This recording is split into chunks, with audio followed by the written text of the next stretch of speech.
Lampião, a morte do brutal rei do cangaço. Há 81 anos morria o mais famoso cangaceiro brasileiro. Conheça sua carreira de atrocidades que, de heróica, não tinha nada. Eles faziam do assassinato um ritual macabro. O longo punhal, de até 80 centímetros de comprimento, era enfiado com um golpe certeiro na base da clavícula, a popular saboneteira da vítima.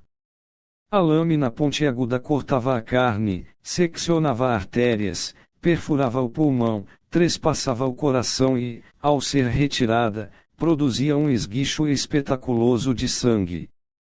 Era um policial ou um delator a menos na Caatinga e um morto a mais na contabilidade do cangaço.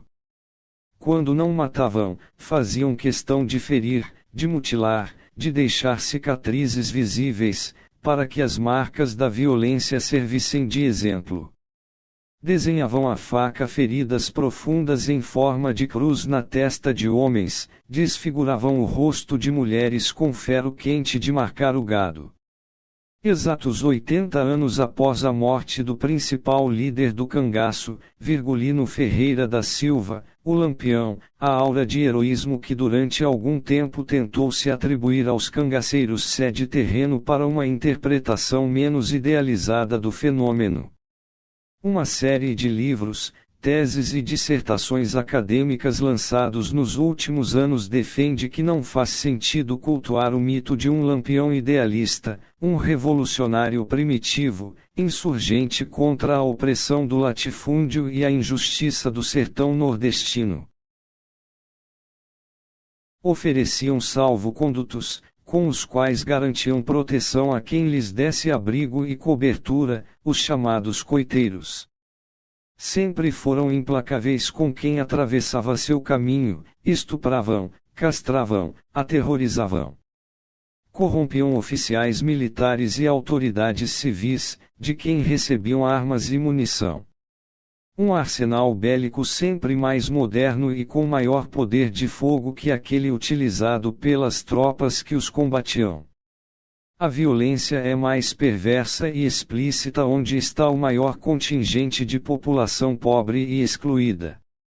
Antes o banditismo se dava no campo, hoje o crime organizado é mais evidente na periferia dos centros urbanos, afirma a antropóloga Luitgar de Oliveira Cavalcanti Barros, professora da Universidade do Estado do Rio de Janeiro e autora do livro A Derradeira Gesta, Lampião e Nazarenos Guerreando no Sertão. A professora aponta semelhanças entre os métodos dos cangaceiros e dos traficantes. A maioria dos moradores das favelas de hoje não é composta por marginais. No sertão, os cangaceiros também eram minoria. Mas, nos dois casos, a população honesta e trabalhadora se vê submetida ao regime de terror imposto pelos bandidos, que ditam as regras e vivem à custa do medo coletivo. Além do medo, os cangaceiros exerciam fascínio entre os sertanejos. Entrar para o cangaço representava, para um jovem da Caatinga, ascensão social. Significava o ingresso em uma comunidade de homens que se gabavam de sua audácia e coragem, indivíduos que trocavam a modorra da vida camponesa por um cotidiano repleto de aventuras e perigos.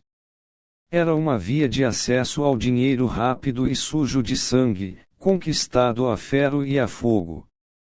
São evidentes as correlações de procedimentos entre cangaceiros de ontem e traficantes de hoje. A rigor, são velhos professores e modernos discípulos, afirma o pesquisador do tema Melquiades Pinto Paiva, autor de Ecologia do Cangaço e membro do Instituto Histórico e Geográfico Brasileiro. Virgulino não seria um justiceiro romântico, um Robin Hood da Caatinga, mas um criminoso cruel e sanguinário, aliado de coronéis e grandes proprietários de terra. Historiadores, antropólogos e cientistas sociais contemporâneos chegam à conclusão nada confortável para a memória do cangaço. No Brasil rural da primeira metade do século XX, a ação de bandos como o de Lampião desempenhou um papel equivalente ao dos traficantes de drogas que hoje sequestram, matam e corrompem nas grandes metrópoles do país. Guardadas as devidas proporções, o cangaço foi algo como o PCC dos anos 1930. Cangaceiros e traficantes foram os cangaceiros que introduziram o sequestro em larga escala no Brasil, faziam reféns em troca de dinheiro para financiar novos crimes. Caso não recebessem o resgate, torturavam e matavam as vítimas, a tiro ou punhaladas. A extorsão era outra fonte de renda. Mandavam cartas, nas quais exigiam quantias astronômicas para não invadir cidades, atear fogo em casas e derramar sangue inocente. Como é comum a história da maioria dos criminosos, uma morte trágica e violenta marcou o fim dos dias de Virgulino. Traído por um de seus coiteiros de confiança, Pedro de Cândida, que foi torturado pela polícia para denunciar o paradeiro do bando, Lampião acabou surpreendido em seu esconderijo na Grota do Ângico, Sergipe, em 28 de julho de 1938. Depois de uma batalha de apenas 15 minutos contra as tropas do tenente José Bezerra, 11 cangaceiros tombaram no campo de batalha. Todos eles tiveram os corpos degolados pela polícia, inclusive Lampião e Maria Bonita. Durante mais de 30 anos, as cabeças dos dois permaneceram insepultas. Em 1969, elas ainda estavam no Museu Nina Rodrigues, na Bahia.